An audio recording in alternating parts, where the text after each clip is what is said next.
Hey, welcome back. If you're new here, my name is Bailey, and for the past 5 years, I've been the CEO of a tech company that I started. On this channel, I explore the relationship between performance and self-care. And in today's video, I'm going to be discussing the 3 secrets to generating and sustaining motivation over the long run. Like I mentioned, I've been running my business for the last 5 years, which means having motivation and being able to sustain it is both absolutely essential, but can also be really challenging at times. So I hope this video can help you increase your motivation, whether you're looking to start something for the first time or reignite your drive to continue working on something that you really care about.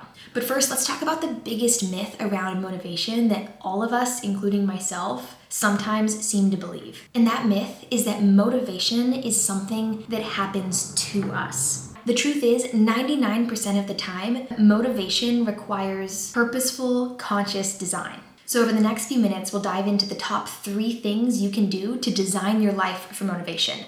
And the best part is, these things are all super easy. The number 1 secret to generating motivation is attention. This means looking at your goals on a regular basis, ideally every morning. But even if you looked at your goals on a weekly basis, you'd probably experience a drastic increase in your overall sense of motivation. That's because ambition and motivation go hand in hand. But it's easy to forget what our ambitions are if we don't keep them top of mind. Most people only use New Year's Eve to think about their goals, which is kind of like filling up your car with fuel on January 1st and hoping it's going to last you the rest of the year. Whereas the truth is, by February, our car is usually broken down in front of a gym somewhere. So instead of falling into that trap, if you look at your goals and really give yourself time to think about why you want to accomplish them on a regular basis, you'll be putting fuel in your car all year long. And you can really use that fuel with this next step.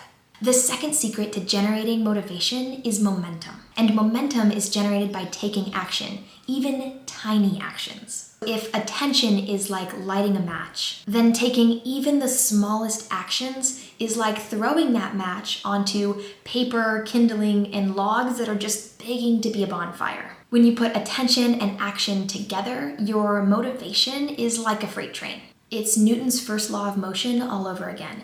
An object at rest stays at rest or stays in motion unless acted upon by an outside force. This means that sometimes the hardest part of taking action is just doing that first 2-minute activity. I actually keep one of these little timers on my desk to remind myself that sometimes all I need is 1 minute to make meaningful progress. If I sit down and commit to writing for 1 minute, or 3 minutes. It feels really achievable, and usually I will work or write or spend time on a project for much longer than the 3-minute timer. Having an achievable goal like this can also be a reminder to just start. Just starting is usually the biggest challenge around momentum. It's usually most effective to combine attention to our goals and taking small, meaningful actions earlier in the morning, because then we're able to have increased motivation and momentum during the hours of our peak creativity and performance. But what do you do when you get to the middle of the afternoon and you're totally exhausted?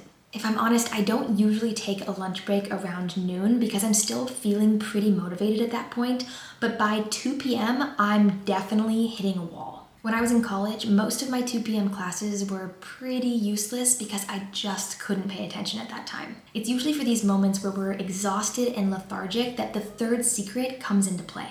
Sometimes when we hit a wall, what we need is not to hunker down and try to accomplish more. Oftentimes in the late morning or early afternoon, what we really need is to take a step back and care for our physiological needs. So secret number 3 is taking a few minutes for physiological self-care. It's kind of like a pit stop in the middle of the day. We don't expect Formula 1 drivers to go an entire race without taking care of their equipment, and we shouldn't either.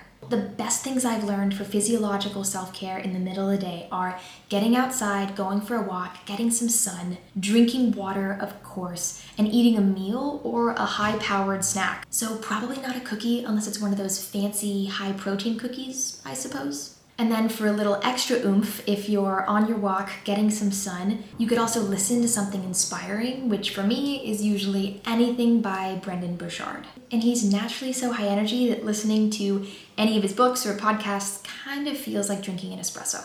Once you've given yourself the time to take care of your needs and increase your energy, and you're sitting at your desk, there are 2 questions that can help you finish the day strong. The first question is to ask yourself, what has gone well today? On a day where you're really killing it, maybe the answer to that question is that you finished a big project. Or on a day where you're not feeling your best, maybe just the fact that you're remembering to ask yourself these questions is a good start. The second question to ask yourself is, how can I finish this day with excellence? At this point in the day, you might be able to get away with just doing some busy work, but usually there's one or two things that if you put just a few more minutes into, you'd be able to finish the day feeling really accomplished. So ask yourself, what are those 1 to 2 things? Okay, if you try any of these 3 tactics, you will start to experience your motivation soaring again. Obviously, the more often you can practice them, the better.